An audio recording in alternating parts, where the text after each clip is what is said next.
Hello my YouTube family, welcome to my channel. আমি আজকে রান্না করব শিং মাছ।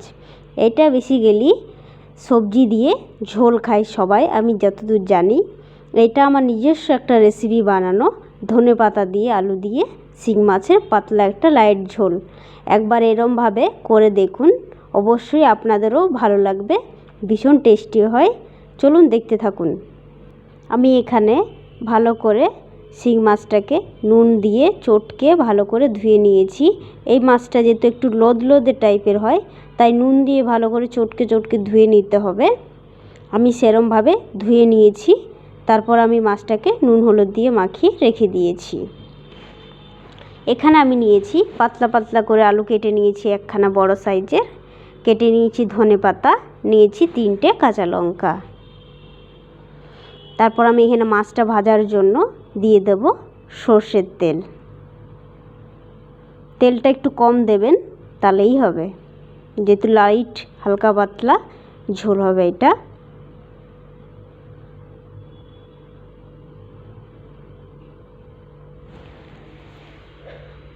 তেলটা আমার ভালো করে গরম হয়ে গেছে, তেলটা একটু ভালো করে গরম করে নেবেন। আর এই মাছটা তেলে ছাড়লে ভীষণ ফোটে, তাই জন্য মাছটাকে একটু দূর থেকে ছাড়বেন। দেখুন কেরমভাবে ফাটছে। মাছটাকে দূর থেকেই ছাড়বেন অবশ্যই, বা ঢাকা দিয়ে দিয়ে একটু করবেন।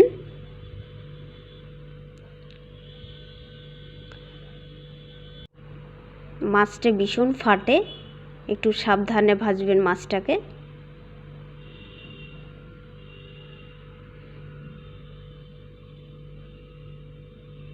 ভালো করে উল্টে পাল্টে মাছটাকে দুদিকে ভেজে নিতে হবে।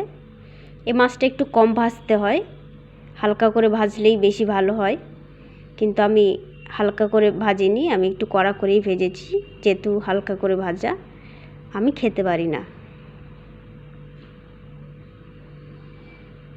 চলো, মাছটা ভাজা হয়ে গেছে, আমি মাছটাকে তুলে নেব।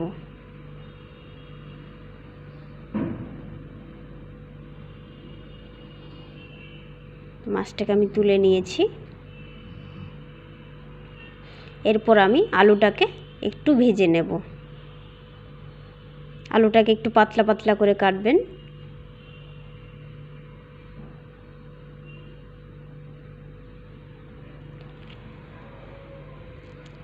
বেশি ভাজার দরকার নেই, হালকা করে ভাজলেই হবে আলুটা।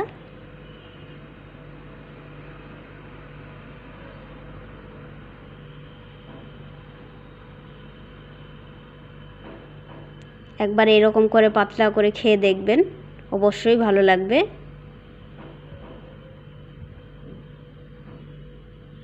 চলুন, আলুটা আমার ভাজা হয়ে গেছে। এরপর আমি ফোড়ন দিয়ে দিয়েছি কালো জিরে আর একটা তেজপাতা।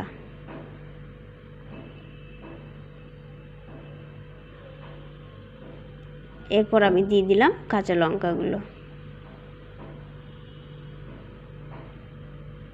কাঁচা লঙ্কাগুলো ভাজা হয়ে গেছে। এখানে পরিমাণ মতো আমি হলুদ, লঙ্কা গুঁড়ো আর নুন দিয়ে দিয়েছি।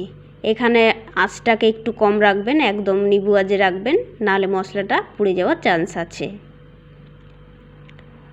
হালকা করে ভেজে নিয়ে এরপর আমি জল দিয়ে দেব।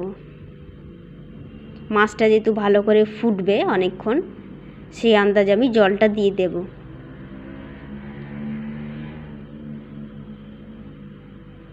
চলুন, এটা কিছুক্ষণের জন্য ঢাকা দিয়ে দিই।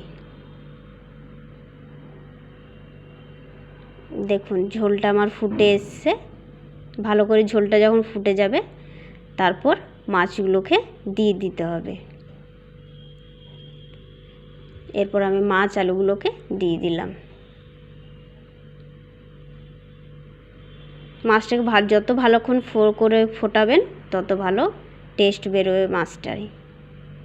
আর এই মাছটা খাওয়া ভীষণ ভালো, যাদের শরীরে রক্ত কম তাদের খাওয়া তো ভীষণ দরকার। কিছুক্ষণের জন্য আমি ঢাকা দিয়ে দিয়েছিলাম। মাছটাকে ফুটে গেছে। আমি একটু চেক করে নেবো আলুগুলো সিদ্ধ হয়েছে কিনা। দেখুন আলুগুলো আমার সিদ্ধ হয়ে গেছে।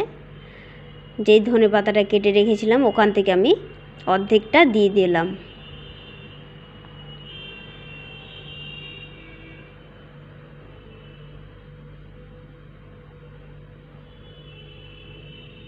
অর্ধেকটা ধনেপাতা দিয়ে ভালো করে ফুটে গেছে। দেখুন,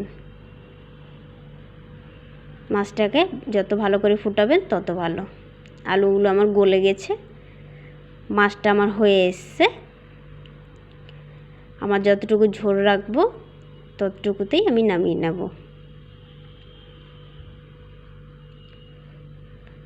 চলুন, মাছটা আমার হয়ে গেছে, এবার আমি নামিয়ে নেব। মাছটা আমি নামিয়ে নিয়েছি।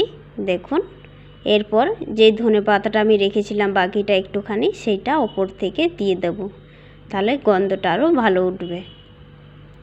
আমার রেসিপি ভালো লাগলে প্লিজ ভিডিওটাকে লাইক করে দেবেন, চ্যানেলটাকে সাবস্ক্রাইব করে দেবেন আগামী ভিডিও পাওয়ার জন্য।